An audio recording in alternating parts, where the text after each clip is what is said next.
ഈശംസിഹായിക്ക് സ്തുതിയായിരിക്കട്ടെ. പ്രിയപ്പെട്ട സഹോദരങ്ങൾ, ഇന്നൊരു യാത്രയിലാണ്. അത് നമ്മുടെ ഷാജു അല്ലേ, ഷാജേൻ്റെ ഓട്ടോറിക്ഷയിലാണ്. പ്രിയപ്പെട്ട സഹോദരങ്ങൾ, ഞാൻ നമ്മുടെ അഭിഷേകൻ്റെ സിസ്റ്റേഴ്സ് ഓഫ് ജീസസ് മേരി എന്ന് പറയുന്ന നമ്മുടെ മൊണസ്ട്രിയിലെ ബ്ലെസ്സി മരിയാൻ സിസ്റ്ററിൻ്റെ അപ്പച്ചൻ മരിച്ചത്. അപ്പം ഇനി ഫ്യൂണറിൽ പോയി. അങ്ങനെ ഫ്യൂണറിൽ പോയിട്ട് ഇപ്പോൾ പെരുമ്പാവൂർ ഭാഗത്താണ്. എന്നാലും നിങ്ങളോട് എനിക്ക് ഈ വചനം പറഞ്ഞിട്ടേക്ക് ഒരു മനസ്സമാധാനം വരികയില്ല. അതുകൊണ്ട് നിങ്ങളുടെ വചനം പറഞ്ഞ് കാണാനൊക്കെ പറ്റണ്ടല്ലോ അല്ലേ. പ്രിയപ്പെട്ട സഹോദരങ്ങളെ, ഇന്ന് 2 Corinthians 5:8 പൗലോസ്ലീഹ പഠിപ്പിക്കുന്നൊരു വചനമുണ്ട്. ഏതായാലും ഈ മരണവുമൊക്കെ ആയിട്ട് ബന്ധപ്പെട്ട് ചിന്ത വന്നതുകൊണ്ട് അത് നിങ്ങളോട് പറയാമെന്ന് കരുതിയാണ്.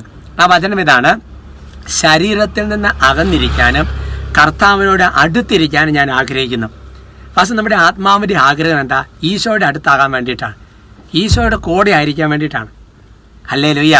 അതുകൊണ്ട് തന്നെ പ്രിയപ്പെട്ട സഹോദരങ്ങളെ, അപ്പോൾ അതുകൊണ്ട് ഒരു പക്ഷേ നമ്മുടെ കുടുംബത്തിൽ നിന്ന് മരണം വഴി വേറെ പിരിഞ്ഞ ഓരോ ആത്മാക്കളെയും ഒരു ശുദ്ധീകരണ സ്ഥലത്തിലൊക്കെ ആണെങ്കിൽ അവരെ ആഗ്രഹം എന്താ? വേഗം ഈശോയുടെ അടുത്ത് എത്തുക എന്നുള്ള.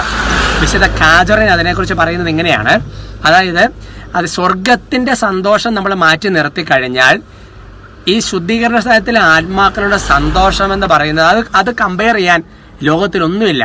കാരണം അത് അവർക്ക് ദൈവത്തെ പ്രാപിക്കാനുള്ള സന്തോഷമാണല്ലോ പ്രിയപ്പെട്ട സഹോദരങ്ങളെ. അതുകൊണ്ട് നമുക്ക് ഇങ്ങനെ ചെയ്യുന്നത് നല്ലതാണ്. അതെന്താണെന്നറിയാമോ? വിശുദ്ധ അഗസ്റ്റിനോട്, വിശുദ്ധ അഗസ്റ്റിൻ്റെ അമ്മയാണല്ലോ വിശുദ്ധ മോനിക്കാമ്മ.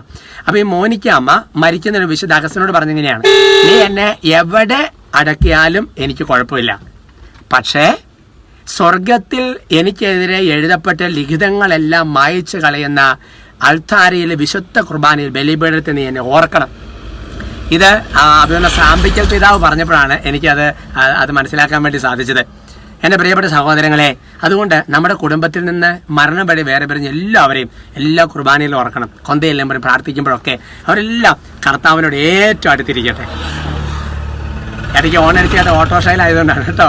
കർത്താവ് ഇവർക്കെല്ലാം വേണ്ടി പ്രാർത്ഥിക്കുകയാണ്. ഈശോയെ, മരിച്ച വിശ്വാസികൾക്ക് വേണ്ടി പ്രാർത്ഥിക്കാൻ.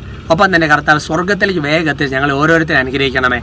നമ്മുടെ കർത്താവ് ഈശോമിശിഹായുടെ കൃപയും പിതാവായ ദൈവത്തിൻ്റെ സ്നേഹവും പരിശുദ്ധാത്മാവിൻ്റെ സഹവാസം നിങ്ങൾ എല്ലാവരോടും കൊണ്ടായിരിക്കട്ടെ, ഇപ്പോഴും എപ്പോഴും എന്നേക്കും. ആമേൻ.